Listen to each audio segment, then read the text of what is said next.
Então isso nós já falamos bastante, ok? E a gente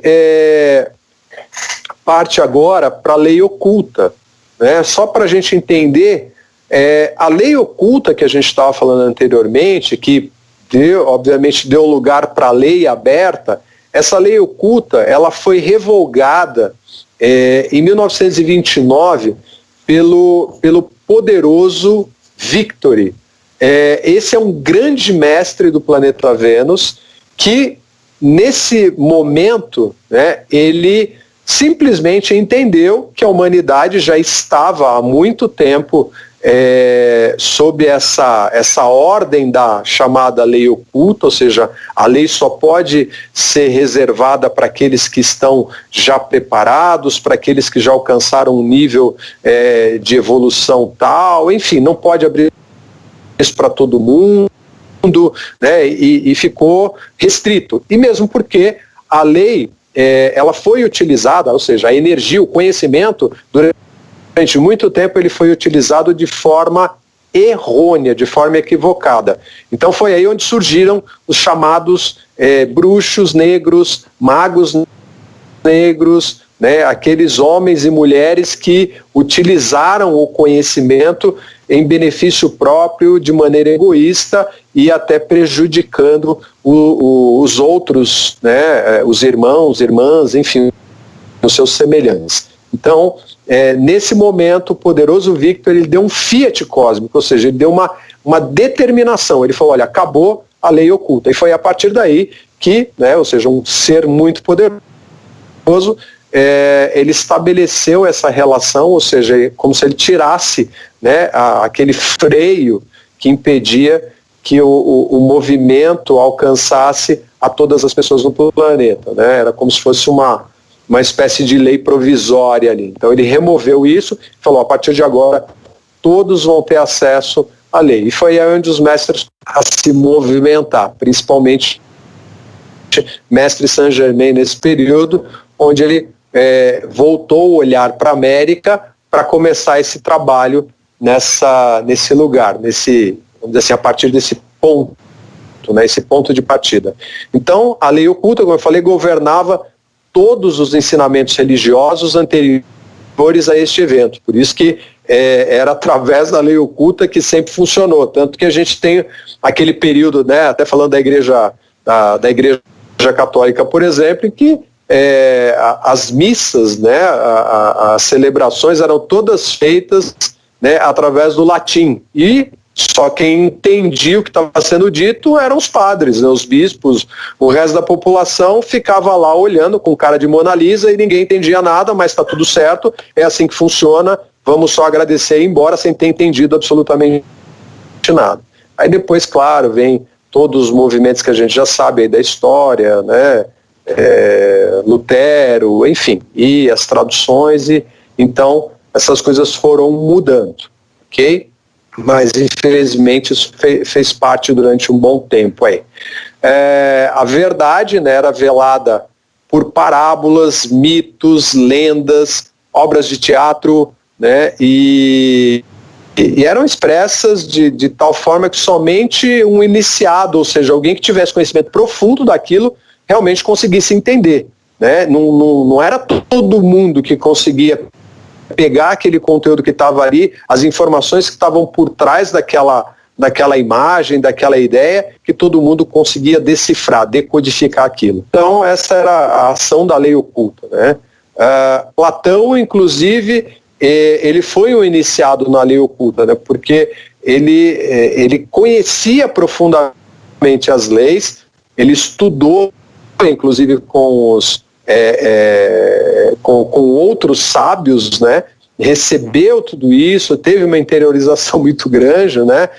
Foi aí o discípulo de Sócrates, né? Esse grande mestre. Então ele tinha um conhecimento muito profundo, mas como é que ele ia explicar, por exemplo, Atlântida, né? Ele tinha que trazer isso de uma forma ali que as pessoas compreendessem, ou algumas compreendessem, mas nem todo mundo. A maioria não configurou muito bem aquilo. Então ele trouxe numa forma de diálogo, numa historinha ali para o pessoal poder, ou pelo menos tentar assimilar.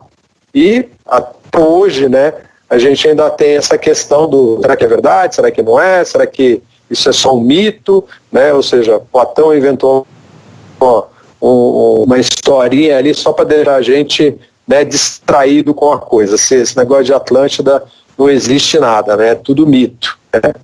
Então, a gente precisa abrir realmente a nossa consciência, a nossa concepção para poder se desprender dessa forma que já não existe mais, que é a tal da lei oculta. Bom, aí a gente tem as chamadas ordens iniciáticas, né, do passado. A gente tem o Antigo Egito, a Índia, o Tibete, que também configura a maçonaria, a Ordem Rosa Cruz, como a gente falou, a Ordem dos Templários, a própria Cabala, enfim, todas as informações sobre a lei ou as leis estão contidas, sempre estiveram contidas em todas essas tradições, só que elas não eram abertas para qualquer um, tinha que se fazer, como a gente falou, um grande esforço. E a partir do momento que foi revogada a lei oculta, aí as coisas mudaram de figura e os mestres começaram a atuar de uma outra maneira, né? Então isso é uma parte da nossa história, do nosso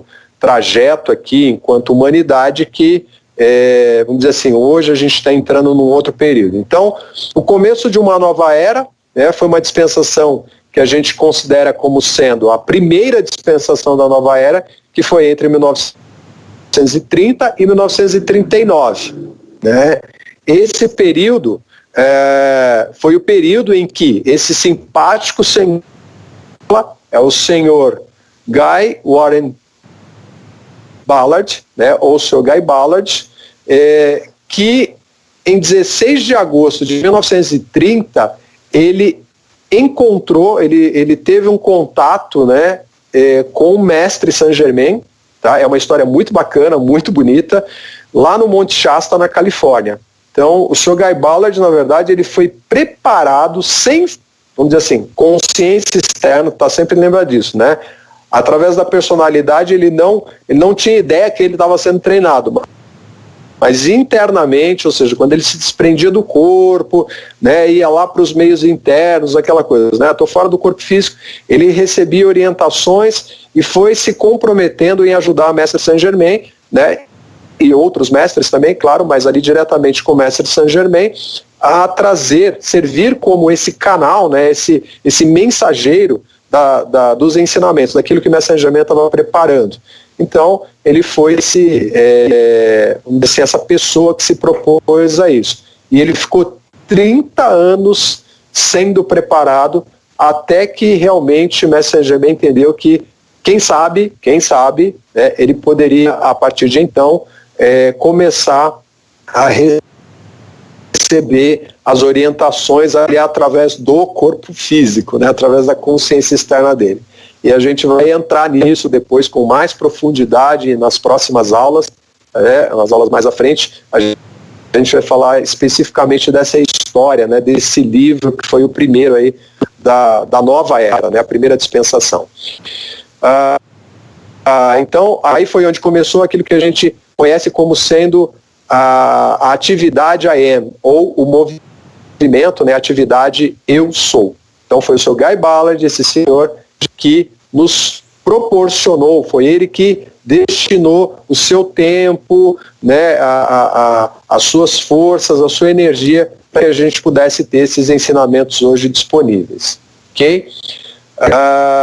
Nunca houve nenhum tipo de mediunidade, né? O Sr. Guy Ballard nunca serviu como médium, não foi um processo, e os mensageiros não trabalham, nunca atuaram como, assim como a senhora Blavatsky também, nunca foi uma médium, até mesmo o Sr. Guy Ballard também nunca foi médium dos mestres, não existia incorporação, absolutamente nada disso. O mestre se encontrava pessoalmente, como a gente viu lá na foto, lá com a senhora Blavatsky, se apresentava pessoalmente, vamos falar assim, em carne, osso e espírito, né, ou pelo menos em uma matéria, mas fisicamente, tá? E conversava ali olho no olho, né, e de espírito para espírito, né? Então o coração era a via de comunicação mais precisa e mais direta. E claro que os mestres sabem exatamente tudo aquilo que está passando pela nossa mente, né? Inclusive o livro do Sr. Guy Ballard fala muito sobre isso, é até interessante, tem momentos que são até hilários, né? Que o Sr. Guy Ballard pensava em alguma coisa e o mestre já respondia e falava, tomar cuidado com o que eu penso, senão, né, porque o mestre já sabe antes de apresentar qualquer coisa. Bom, em 1935 o Sr. Guy Ballard começa a dar as palestras, então de 1930 até 35 ele foi sendo preparado, orientado aí tete a tete, né? Olho no olho, como a gente falou, ali presente junto com o mestre, recebendo todas as instruções. Aí em 1935 ele vai realmente para o público. O Sr. Guy Ballard vai lá dar palestras, mas o Sr. Guy Ballard ele não ia com um roteirinho na mão, um script, né? O mestre não passava lá um e-mail para ele, né? Nem tinha, claro. O senhor tá aqui o seu roteirinho. Não, o Sr. Guy Ballard chegava lá com a cara e a coragem, não só a cara e a coragem no sentido de, eu vou falar. Ele chegava com a cara e a coragem de, eu não tenho nem dinheiro no bolso para alugar o salão, o auditório, o lugar que ele ia dar palestra. Ele simplesmente pegava a orientação que o mestre dava, vá na cidade tal, no lugar tal, e você vai lá fazer uma divulgação e dar a palestra tal. E o Sr. Guy Ballard toda vez seguia a orientação do mestre, de repente o dinheiro aparecia, o salão era alugado, o auditório era alugado e o lugar enchia de gente e o Sr. Guy Ballard começava a dar palestra. De que forma? O mestre mandava para ele um bilhetinho? Não. O Sr. Guy Ballard ficava de frente lá pro palanquezinho dele, o púlpito dele, enfim, o lugar onde ele estava ali no palco, e na frente do Sr. Guy Ballard começavam a aparecer letras douradas, ou seja, como se fosse uma tela mágica aparecendo tudo aquilo que o mestre estava digitando para ele, tá?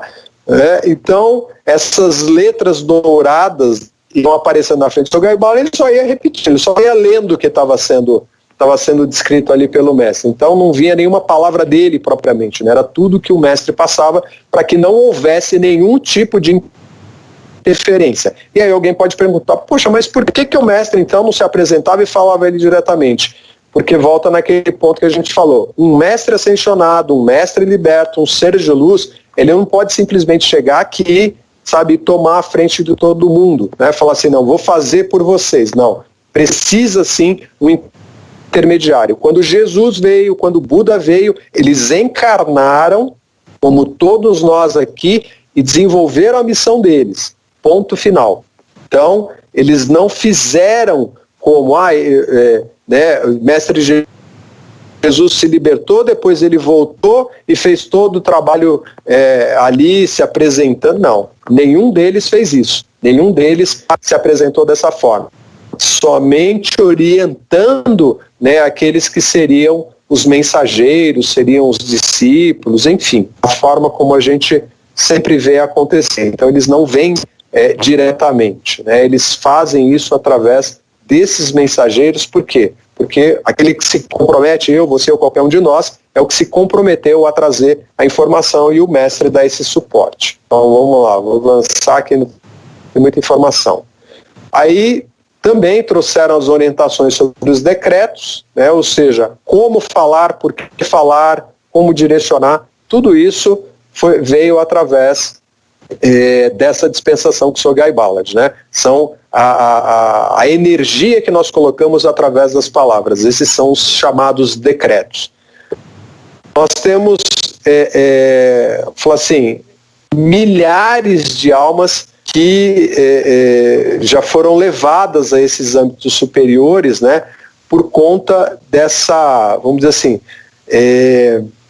dessa relação, né, de energia que veio através dessa dispensação. Então, muitas vidas foram alcançadas, muitas pessoas foram alcançadas, coisa que a gente nem imagina, nem sabe, mas é um movimento que realmente conseguiu, vamos dizer assim, elevar muitas consciências para esses níveis mais elevados.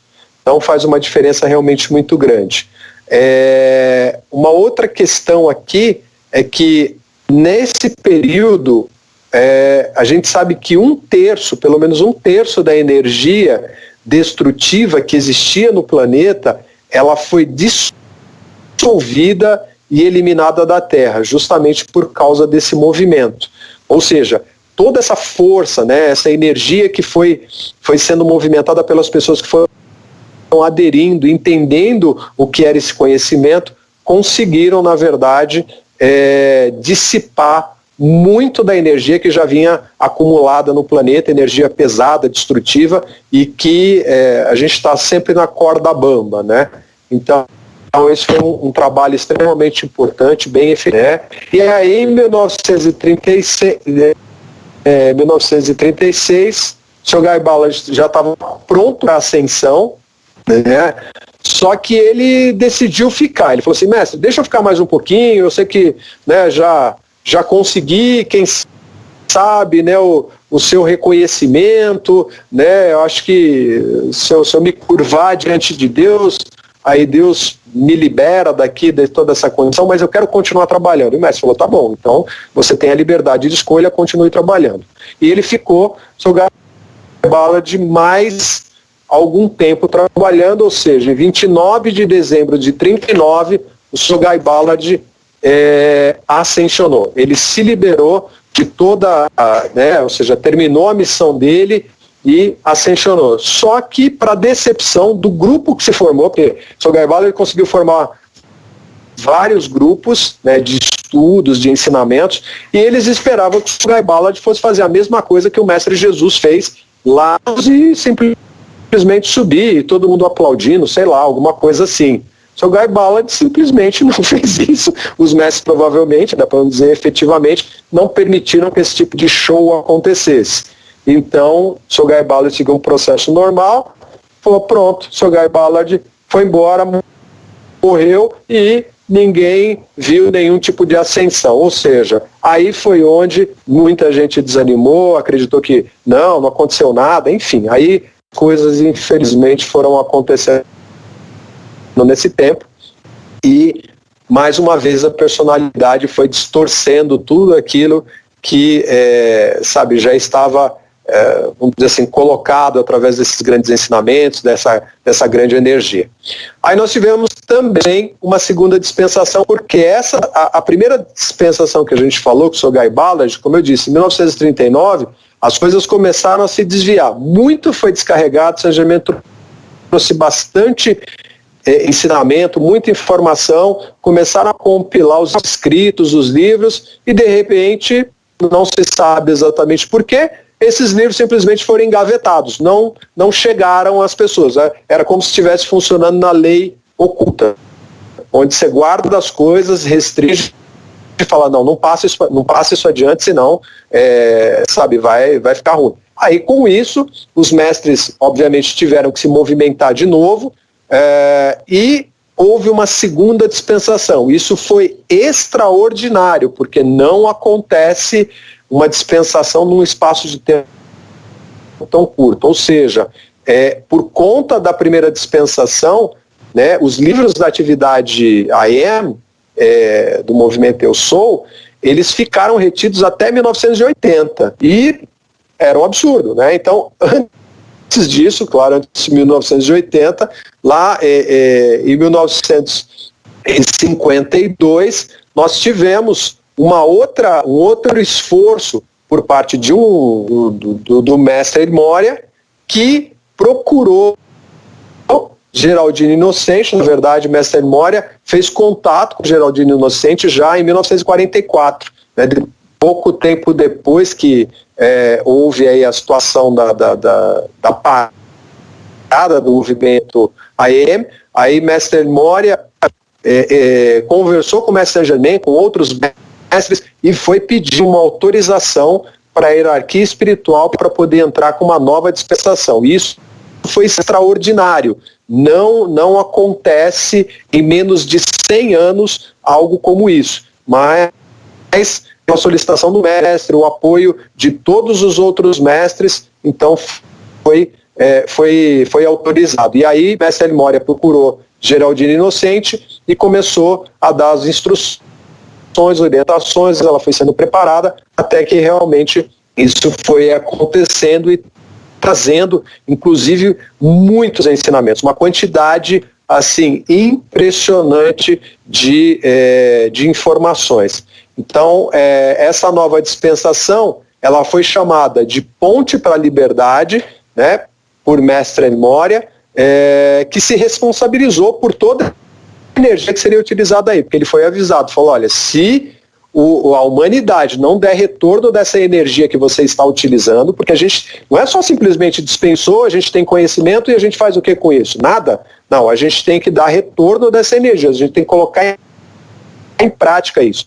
Esse é o movimento da energia retornando para a sua fonte, para a originalidade. Então, o Mestre Moria falou, não, se a humanidade não der retorno, eu me responsabilizo e eu vou pagar, entre aspas, né, claro, com a minha própria energia, ou seja, eu vou entrar com a minha própria energia se não houver. Mas, graças a Deus, houve, o movimento começou aí novamente, né, foi um impulso e houve esse grande esforço, né, por parte dos mestres. Então a grande fraternidade branca toda se envolveu nessa ação de Mestre Moria, junto com o Mestre Saint-Germain, e aí muitos aspectos da lei começaram a ser ensinados, começaram a acrescentar aquilo que Mestre Saint-Germain já havia trazido. Aí a gente tem, para citar, a cor dos 7 raios, o que significa isso, os arcanjos e Elohims, coisas que a gente já viu nos ensinamentos também, nas nossas aulas, né, que a gente vai se aprofundar mais também, o retiro dos mestres ascensionados, as imagens e as imagens dos mestres, vitonal, né, ou seja, em que faixa vibracional vibram esses mestres e como funciona essa questão da frequência, né, e entrar em contato com os mestres, com os grandes seres cósmicos, né, a história inicial da humanidade, que a gente também já viu, antes da queda do homem, ou seja, as civilizações do passado, né, as encarnações anteriores dos mestres ascensionados, o serviço de transmissão da chama, que é algo que a gente não entrou aqui ainda, mas que é uma prática extremamente importante, que alguns grupos já desenvolvem isso no planeta, que é algo que se fazia lá atrás, lá em tempos remotos, e que foi resgatado, né? E a hierarquia espiritual que está nos retiros, ou seja, os mestres estão nos respectivos retiros, se encontram nos retiros, tudo acontece ao longo do ano, muitas coisas que a gente nem imagina, tá? E isso já dura muito tempo, muito tempo.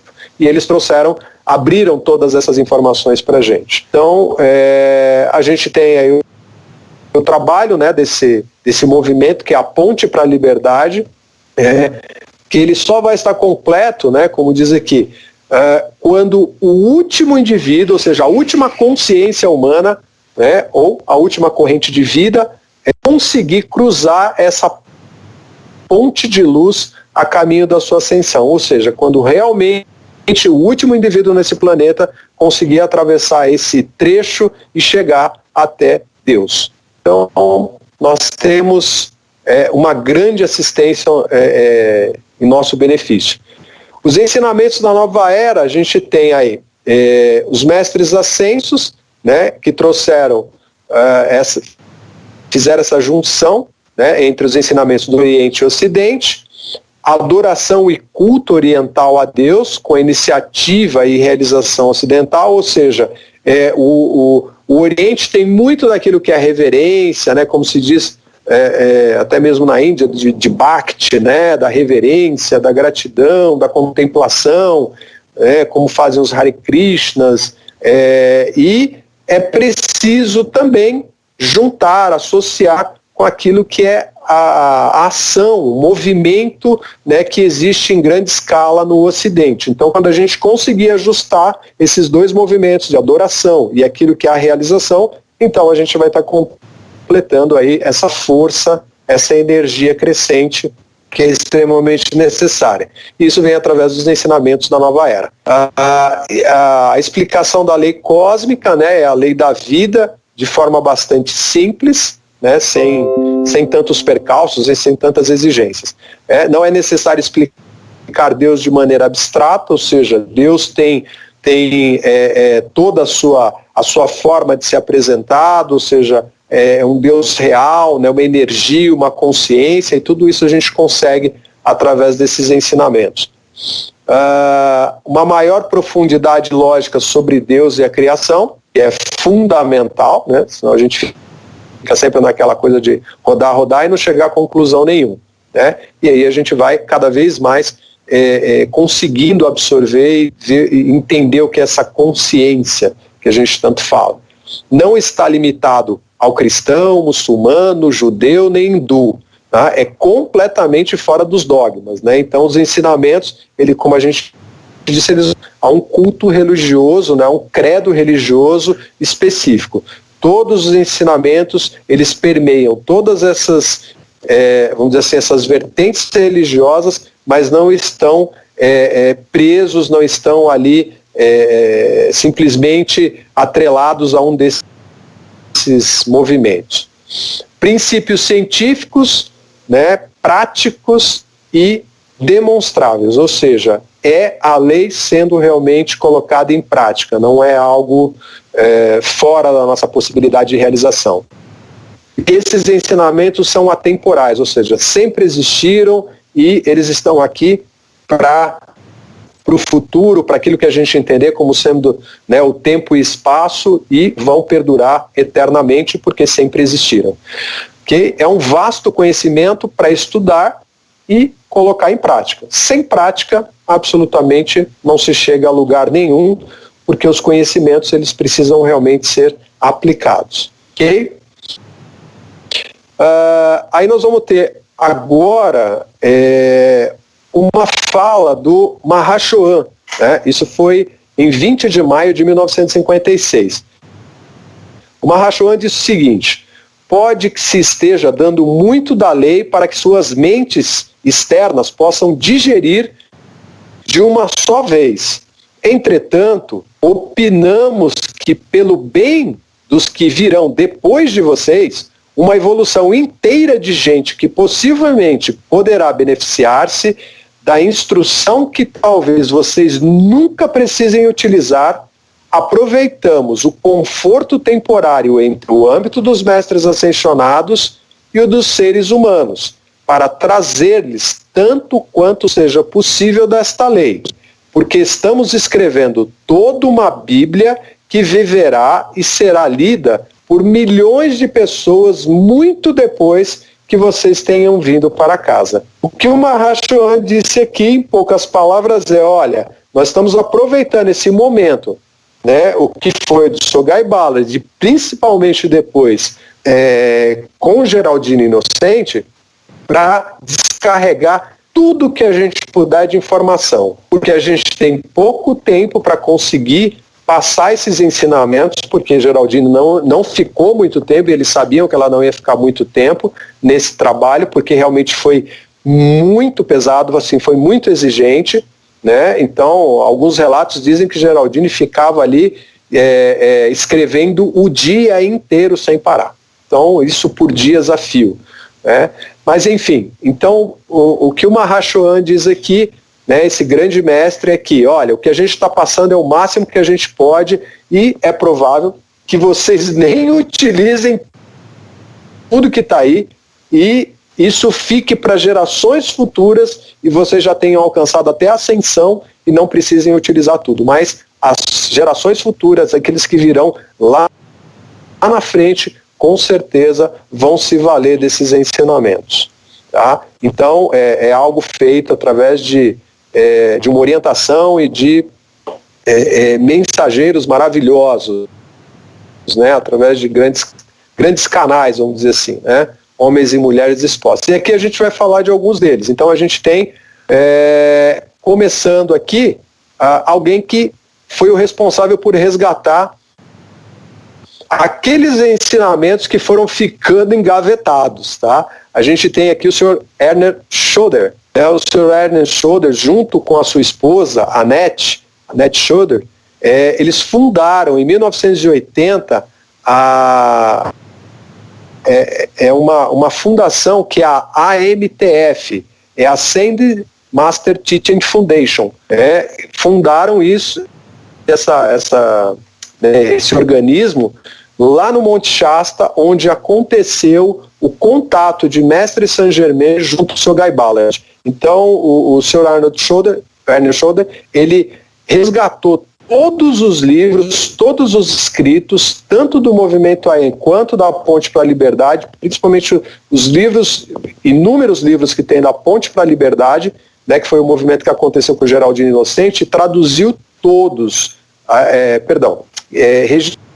registrou todos eles, né, como propriedade, para que não se perdesse e pudesse, a partir daí, ser liberado para toda a humanidade. Então, o trabalho desse senhor e da esposa dele, a dona Anete, é algo assim que a gente realmente tem que agradecer imensamente. Ele, inclusive, continua na ativa hoje e desenvolvendo trabalhos fabulosos aí, tá? E o propósito, né, é trazer os ensinamentos oficiais à disposição de toda a humanidade, tá? E, como eu falei, ele continua aí em atividade. E aí nós temos um outro irmão, né, que esse irmão, ele procurou o senhor Ernest Schroeder, ele e a esposa, né, procuraram o senhor Ernest Schroeder, porque eles estavam interessados nos grandes ensinamentos, já praticavam isso, já tinham toda essa intenção, né, de levar adiante os trabalhos, os estudos, e vendo o trabalho do Sr. Ernest, pedir autorização para poder traduzir do inglês para o espanhol. E foi aí onde aconteceu, né, onde o Sr. Jorge Carrizo fundou, em 1989, a Serapis Bay Panamá, que é um grupo, né, com editora também, que trouxe esses ensinamentos para a língua, né, na tradução do espanhol. Então ele traduziu, fez a tradução completa, né, de todos os livros do inglês para o espanhol.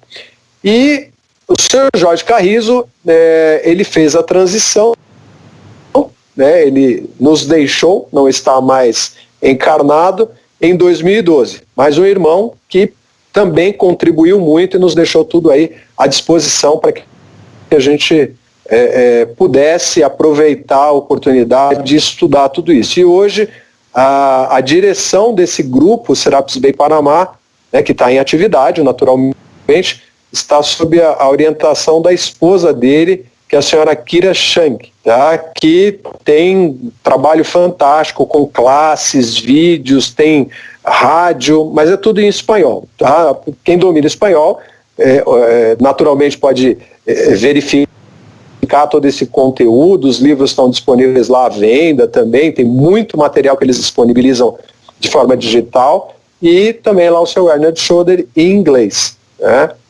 E nós temos dois irmãos também que começaram a desenvolver um trabalho aqui para nós, na língua portuguesa.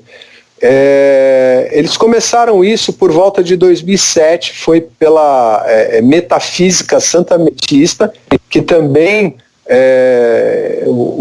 foi uma editora, né? Foi o caso do nosso irmão João Carlos Lucas e da sua esposa Cileia Lucas, né? Esses irmãos, num esforço grandioso também, foram até o Panamá, conversaram com o Jorge Carrizo, com a esposa dele, e receberam autorização para poder traduzir os livros para o português. Então eles conseguiram traduzir uma parte dos livros, né? Esse trabalho foi avançando ao longo de alguns anos, mas depois o nosso irmão João Lucas, ele acabou tendo que encerrar essas atividades, né, das traduções, mas nos deixou um conteúdo bastante valioso, né? E a esposa dele, a Cileia, né, a dona Cileia Lucas, ela também fez a transição, desencarnou em 2019. Né?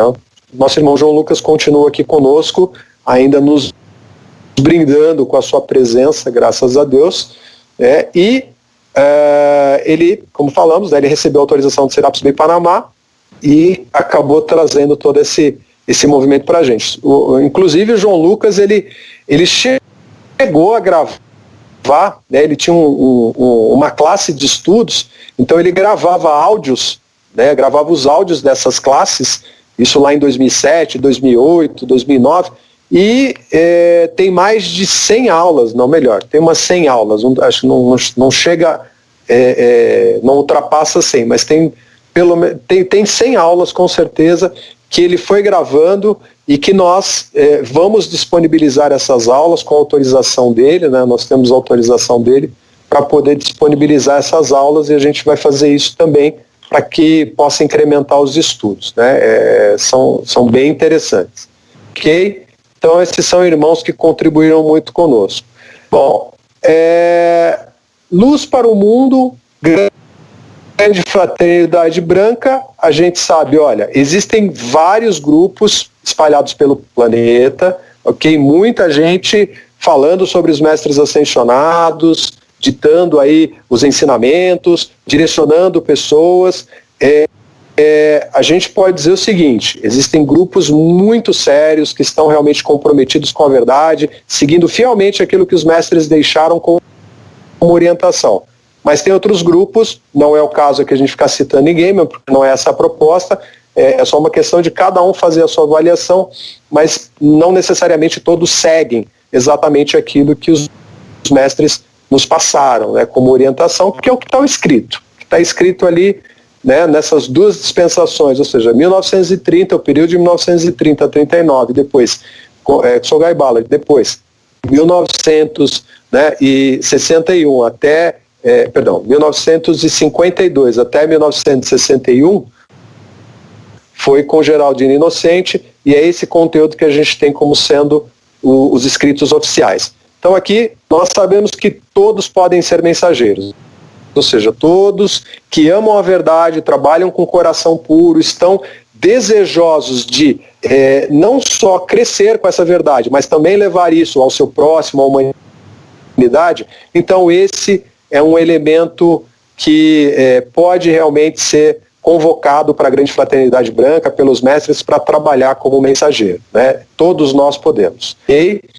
E no nosso caso aqui, enquanto trabalho, a nossa proposta é continuar o trabalho que o Sr. João Lucas, né, o Sr. João Carlos Lucas começou, esse nosso irmão, lá atrás, continuar traduzindo os livros, né, que o Serapis Bay Panamá já tem no espanhol, com os grandes ensinamentos dos mestres ascensionados, e a gente trazer isso para a língua portuguesa. Então, que já está traduzido, já foi traduzido pelo nosso irmão João Lucas, a gente vai, obviamente, disponibilizar e continuar as traduções, né, essa é a nossa proposta, dos demais livros, dos demais ensinamentos, que tem uma quantidade enorme, muito fantástica, né? Então a gente vai também disponibilizar isso, se Deus quiser. Tá? E contamos, obviamente, com o apoio do Serapis Bay Panamá e do nosso irmão João Lucas, né, nesse trabalho. E esse é o nosso movimento, o nosso momento, e nós agradecemos pela aula de hoje, que foi extensa, porque o assunto realmente é um assunto bem amplo. Muito bem. Todo mundo voltou, tudo bem. Alguma pergunta? Quem quer falar alguma coisa? Priscila quer falar, fala.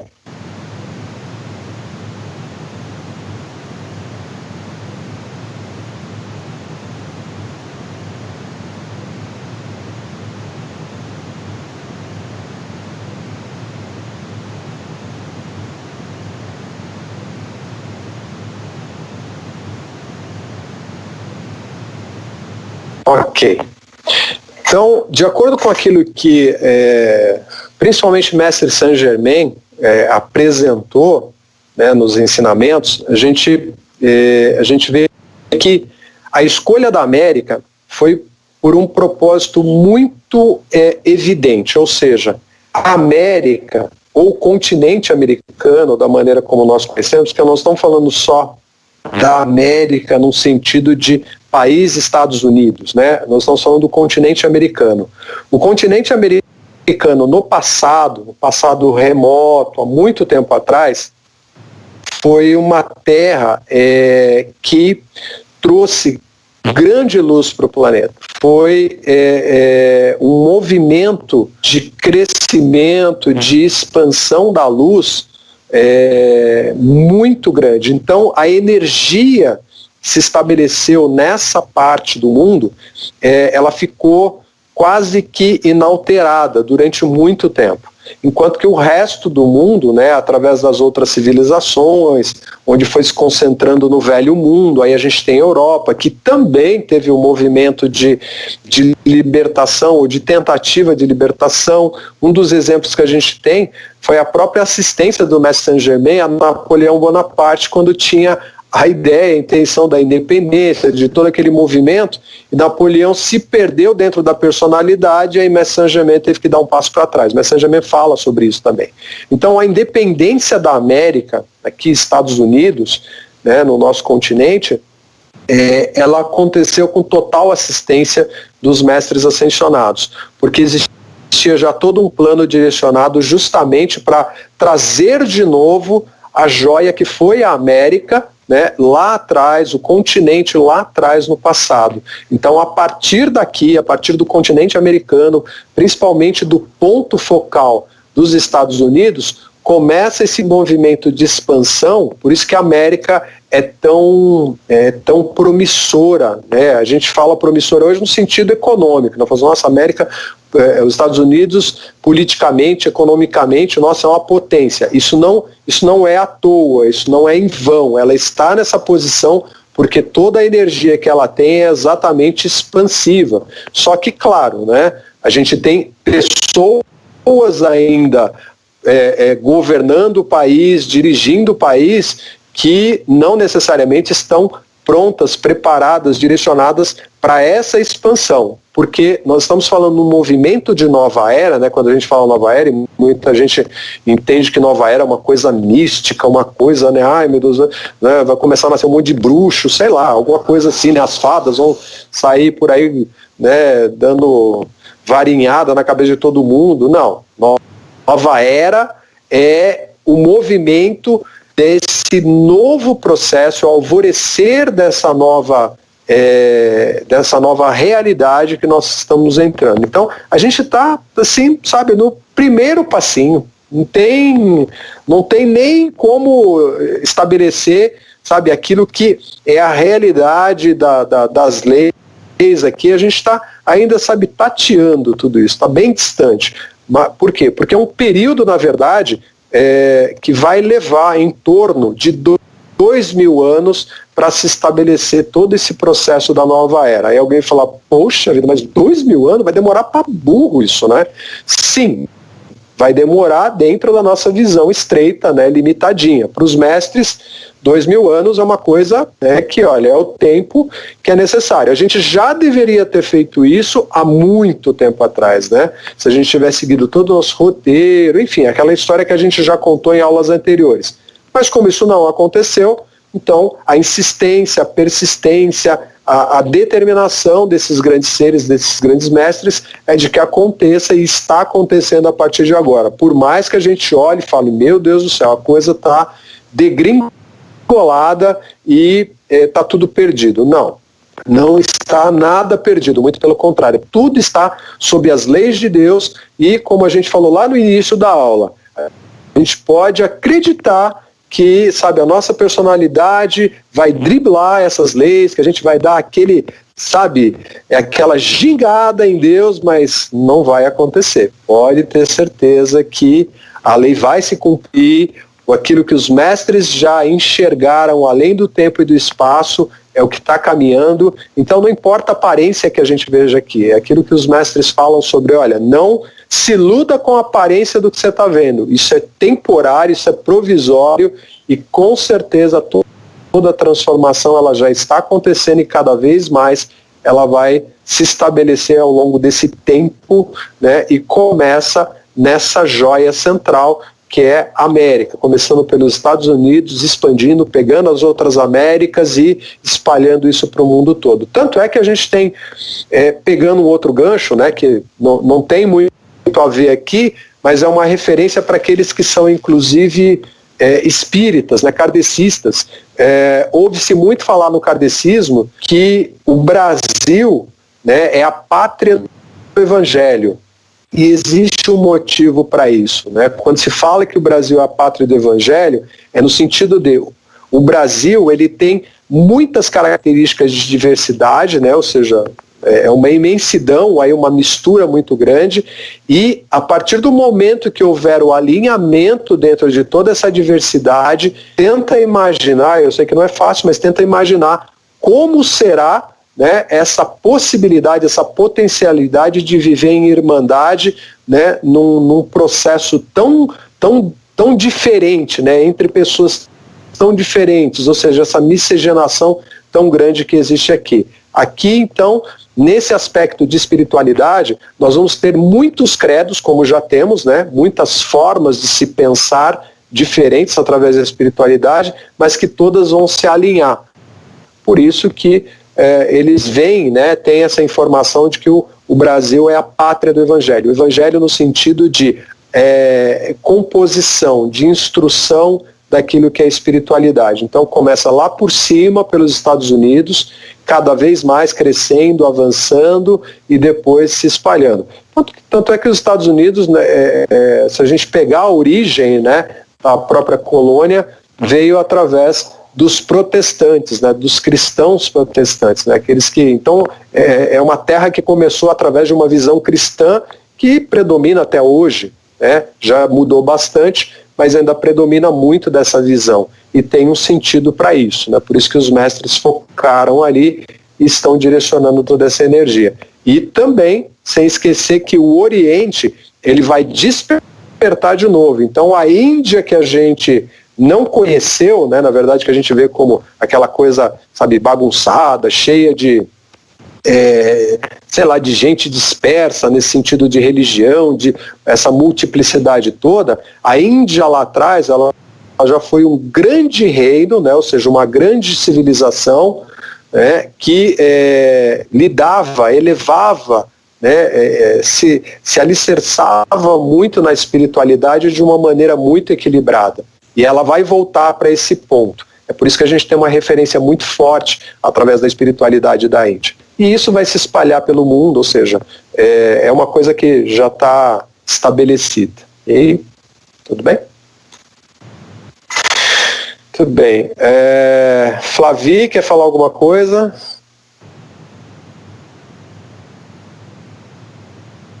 Ouvindo a Flavi, não.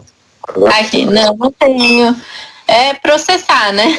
Bastante coisa, bastante informação, assim, que a gente não tem a mínima noção, porque a gente foi condicionada a desde pequena ouvir essas histórias e tá nesse quadrado da religião, enfim, e pensar um pouco diferente leva um tempo, né? Para absorver e isso trazer pro real, porque não faz parte da realidade desde pequeno, né? Então, assim, tá absorvendo. Maravilha, muito bom. Perfeito. Terezinha, querida, quer falar alguma coisa?